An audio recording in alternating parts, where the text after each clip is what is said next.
Hello, Book of Worms here. Author Jason J. Harrington of Destiny of the Void Triangle, starting with the Chronomancer and the Book of Worms, on to Chronomancer and Creation's End, Dark Epic Fantasy. We're here today to talk about the epic fantasy written by Steven Blumberg called the Eldritch Tome. And there's a lot to say about this. This one, though, if I'd thought about doing these videos for reviewing the books a lot sooner, this one would have been higher on my list of getting things done. And this one, it was the first book I read at the year of the first book to reach my clearing on 2024, and it centers around the main character whose name is Rig. He's from Njordfold, and think of that as kind of like your Old Norse setting, right? He starts out pretty hardcore enough by himself because he's done 2 years military service, and now he lives with his dad out in the Njordfold. And I love the descriptions straight away, even of Njordfold, because you get this really harsh, wintry feel to it. Like every day, just finding that one, just staying warm at night is a challenge, and you've got that clustered little feel of a home like that. And these are long homes, of course, but it goes beyond that. And you find out that Njordfold is at constant war with satyrs, and we're not talking about the little ones like you think of in Greek mythology. These things can be as big as minotaurs, and they're really awesome that way. So they're at constant war with them, and you think that might be the setting of it, but no, although he does run into an intelligent one who's going against the ways of it. This is just a factor of the story. Rig has to sell him and his father's wares. They're really good leather and weaponsmiths, and occasionally they have to go into the main city and sell their wares. But to really get the wares and the prices he wants to go overseas and to sell it at a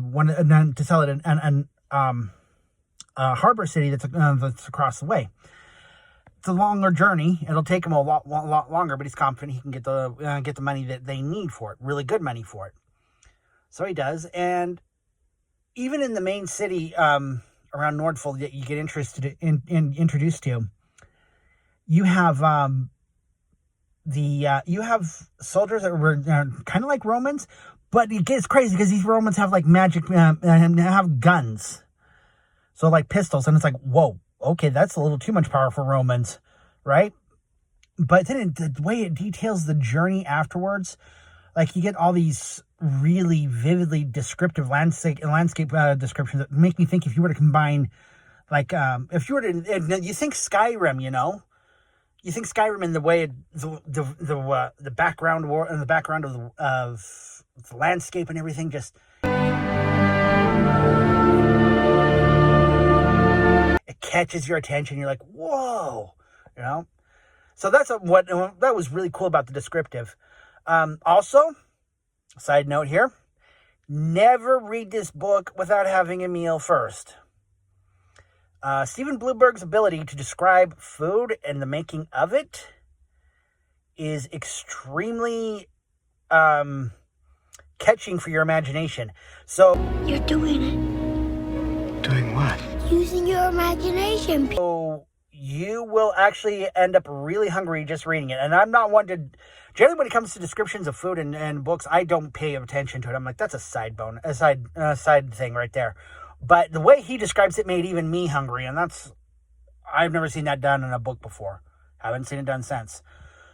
The way he describes it, the way he describes the seasoning, the way it engages sense of smell and taste, everything about it. And he goes through a very detailed process with it when he does. And this does not detract from the main setting of the storyline, which happens at the harbor city he goes to.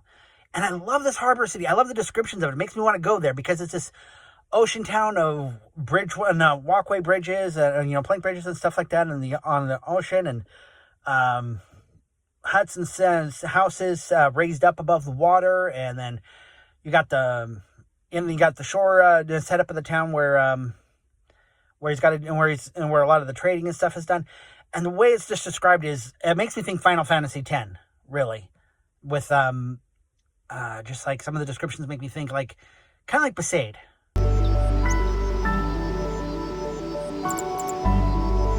You know? So there's that. But that's where the story really begins, because once he's there and once he's selling these things,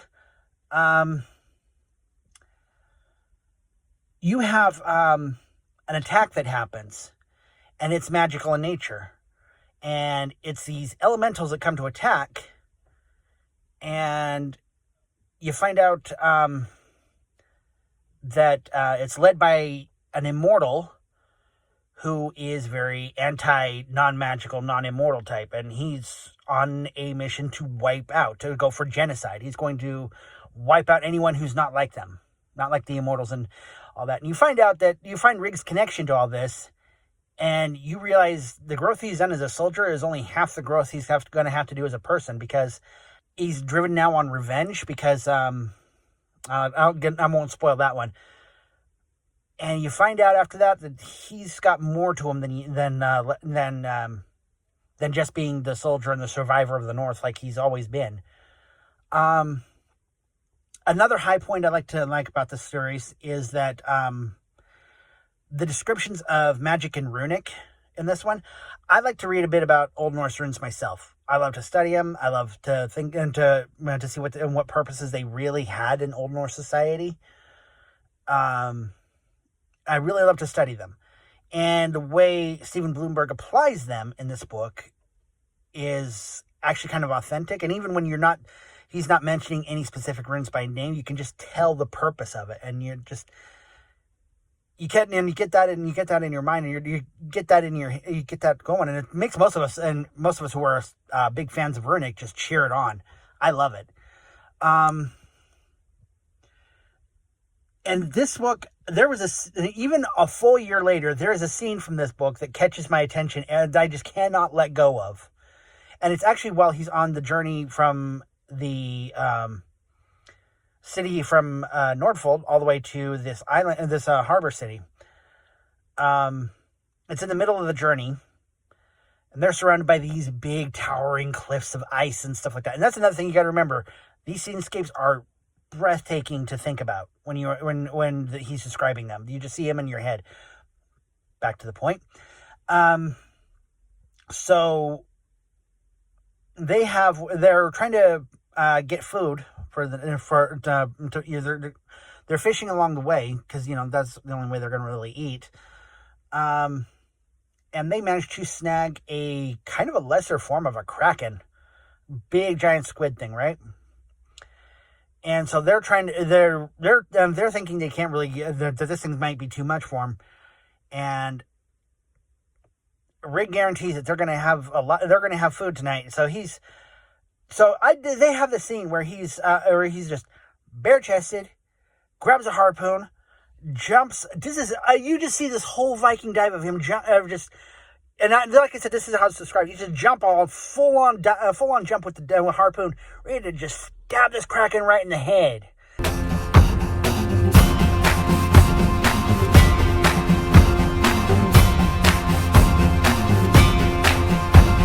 It is just, everything about it says this needs like Viking soundtrack going along with it, because that was just that cool. A full year later, I still see this in my head when I think about this book. That's the scene that sticks out the most. And that's not even like the biggest part of the storyline. That's like a side bonus of the storyline. Also, I thought I would touch on some of the other characters aside from Rig real quick. So you've got the two immortal characters that represent pretty much the two opposing spectrums of the story of antagonist and protagonist. The antagonist, of course, being Rostov. He's the immortal who is going to genocide out the entirety of the mortal human species to the best of his abilities, and he's got the magic firepower to do it. So he's a bit of a problem, and being an immortal, that makes it even more of a problem. Then you have Thengil. Thengil's the mayor of this, or mayor governor type figure, ruling figure of the, not really ruling, overseeing figure of the harbor town. And you only get the governmental feel of him at first, but as you get into it, you get more of the feel of he's got all these connections, and then you realize he's an immortal himself. And being an immortal, he's got a lot of magic to call on. I love some of the descriptions of like how he does his enchanting work and everything. Enchanting in this one is awesome. I love it. It just makes me think Elder Scrolls all the way.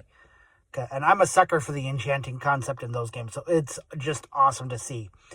And Thengil is one of two people that will accompany Rig throughout most of the journey, likely on into books 2 and 3 and however far. I don't know for sure, but he's one of two characters that go through most of the journey with him. The other character that goes with him, who is not an immortal, is William. William's an interesting fellow. If you took Han Solo and took him down to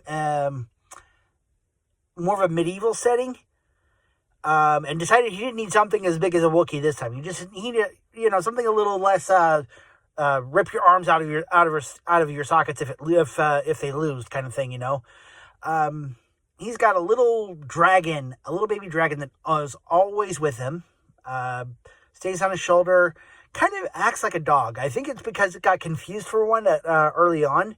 So, he feeds him treats, it does tricks, that kind of thing. It's kind of a cute little dragon that way.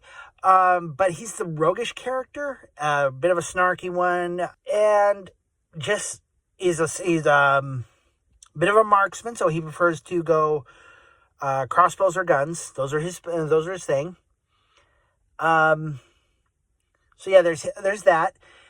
And then I want to touch on the fact that the three of them combined, Rig, Thengil, and William, the impression they leave me with, they kind of make me think of, if you were to translate it across into a different setting, like what you might expect off of like the Lone Gunman off of X-Files, or maybe the Magnificent Seven. Just that three heroes boldly stepping forward to challenge an impossible adversary. And, they're absolutely fearless about it, even though they're pretty badly outnumbered. So it's really cool that way. Yeah. And the way he details learning magic, it is not just, oh, snap, he's got it, snap, he's got it. No, there's fumbling and stumbling along the way, which I know any of us who are fans of the beginner level magic concept when it comes to our stories, we like to see them actually struggle with it at first, because that's believable, that's relatable, and that's what Stephen Blueberg does too, and that's awesome. And you find out sometimes the prices they have to go to get to that point of really grasping magic. Sometimes they have to do things that are, it really kind of brings back the days of like sensory deprivation, enhanced consciousness, that kind of thing. And the way they do it is actually kind of believable. So yeah, The Eldritch Tome by Stephen Blueberg. Highly recommend it. And if you want to check this book out, I'll leave a link in the description for you to go find it. This is an epic fantasy, and his second book is due to come out here pretty soon. He's also going to have the audiobook for this one, so that'll be on Audible. Look into it. I know I will. I want to hear what it's like when it's narrated. So there's that. Link in the description, like I said. Also, if you're looking for dark epic fantasy, again, Destiny of the Void Triangle. Chronomancer, the Book of Worms is the first of the series. It's got 2 others out right now. And if you like this channel, if you like what you've heard for this review so far, I do indie reviews, and I am going to be releasing short stories. I'm still heavy in a process of working on getting done my short story of Declaring War, which is a fantasy short story about, dark fantasy story about events surrounding the childhood of Maisel and Mornrogue. You get interested in that character in Book of Worms, but there's a little bit more of her backstory. No, don't worry, I'm not going to make you sympathize with her. You just realize she's comes from a very Darwinistic background of survival of the fittest. So, yeah, there's that. And if you want to check out my books with that at all, I've also put the audiobooks onto my YouTube channel. You can find them, Chronomancer and the Book of Worms. I will leave a video connection over on this on the end page. Like and subscribe, comment your thoughts, and absolutely check out Eldritch Tome. Give it a read. You will be next. The next book I will be reviewing will be The Tales of a Dunce Whisperer, a comedy fantasy. I'm looking forward to this one. I'm still reading it right now, but I have a feeling I'm going to be done with it pretty soon because it is delightful. A Tales of in a magical society where it's the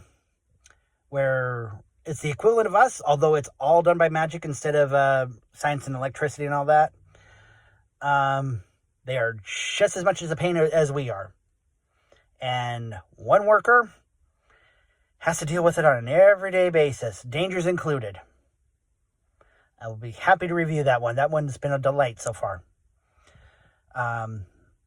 We'll talk more about that when I get on that review. But yeah, The Eldritch Tome by Stephen Bloomberg. Check it out. It is a good book.